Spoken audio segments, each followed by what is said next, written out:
In December 2011, the story of a near trade sending Chris Paul to the Los Angeles Lakers became one of the most captivating and controversial moments in modern NBA history. A deal that seemed destined to redefine the futures of two iconic franchises and possibly alter the league's entire balance of power ended up blocked under dramatic circumstances. To some, the commissioner's intervention was legitimate. To others, it was an overreach that disrupted the natural flow of trades. Even now, more than a decade later, people can't help but wonder how life would have turned out if Chris Paul had joined Kobe Bryant and the Lakers. At that time, the Los Angeles Lakers were emerging from a championship era under Phil Jackson but beginning to show unmistakable signs of decline. In 2011, they suffered a humiliating exit at the hands of the Dallas Mavericks, who would go on to win the title. Phil Jackson, the coach who had guided the Lakers to 5 rings since 2000, had retired. Kobe Bryant was 33, still one of the league's premier players, yet the roster clearly needed rejuvenation. Meanwhile, Chris Paul was shining with the New Orleans Hornets, widely regarded as the best point guard of his generation. But the Hornets faced such severe financial and ownership problems that the NBA itself had assumed temporary control of the team,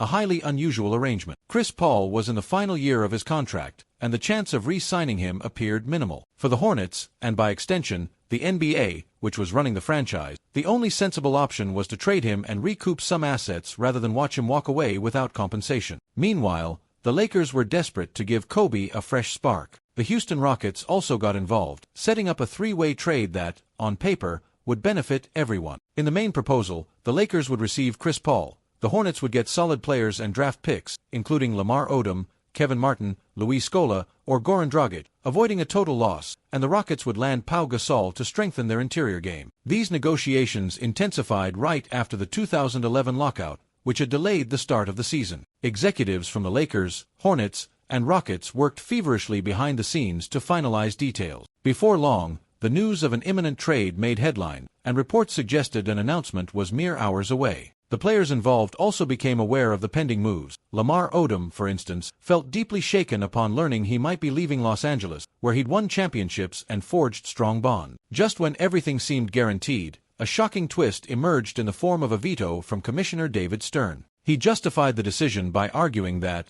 as the NBA owned the Hornets, it was responsible for protecting the best interests of that franchise. According to Stern, the Hornets were not receiving enough to remain competitive, thus losing their star point guard for an unsatisfactory return. This bombshell dropped on December 8, 2011, taking both the Lakers, who were already envisioning Chris Paul alongside Kobe Bryant, and the Houston Rockets by surprise. Instantly, the agreement was nullified. The backlash was immediate and intense. Until then, no one had seen an NBA commissioner personally cancel a top-tier trade already agreed upon by the teams involved. Speculation ran rampant. Many claimed Stern had been pressured by other owners who were displeased by the possibility of another super team in Los Angeles. Some argued that the package going to the Hornets was actually fair, given that Chris Paul might leave for nothing otherwise. Others insisted that for a player of Paul's caliber, more substantial assets were needed, particularly if the Hornets hoped to rebuild effectively with young pieces and future draft picks. For the Lakers, it was a crushing blow. Kobe Bryant made it clear he believed Chris Paul was the perfect partner to reignite a title run. The incident also damaged Lamar Odom's morale, as he felt betrayed by the organization and eventually ended up traded elsewhere, in this case to Dallas. Without CP3, the Lakers kept an aging core, failed to acquire another superstar,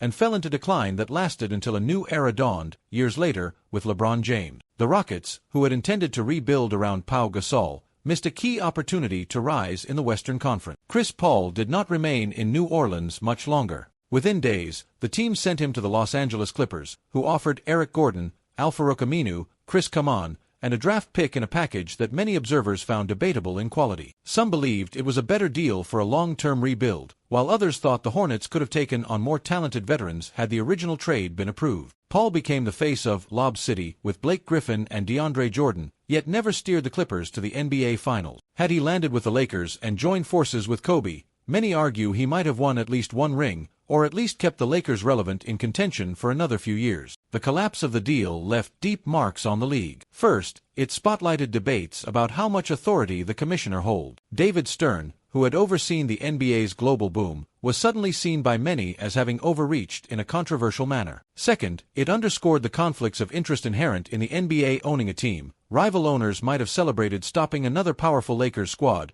but it compromised the league's image of neutrality. Not long after, the Hornets were sold to Tom Benson, removing the NBA from its awkward ownership position. But the damage had already been done. Disgruntled players and executives from the Lakers, Rockets, and Chris Paul himself were left with a sense of injustice. Had Chris Paul gone to the Lakers, the team might well have created a new dynasty, or at least maintained a competitive edge for 2 or 3 more years with Kobe. Rumors swirled that after landing CP3, they might also chase Dwight Howard, building a super trio capable of challenging the Miami Heat's LeBron, Wade, and Bosh or the rising Oklahoma City Thunder. On the other hand, skeptics warned that Kobe and Paul's strong personalities might have clashed, and losing Pau Gasol and Lamar Odom, pillars of the 2009 and 2010 Lakers titles, carried serious risk. For the Hornets, now the Pelicans, they went on to sign a new path. Eric Gordon battled injuries and never became an all-star. Aminu struggled to find consistency, and the acquired draft pick turned into Austin Rivers, who didn't transform the team as hoped. Years later, the franchise got Anthony Davis in the 2012 draft, sparking a more robust rebuild. The Rockets, meanwhile, had to wait until 2012 to land James Harden, and another year to bring in Dwight Howard, missing that moment when Gasol might have anchored the frontcourt.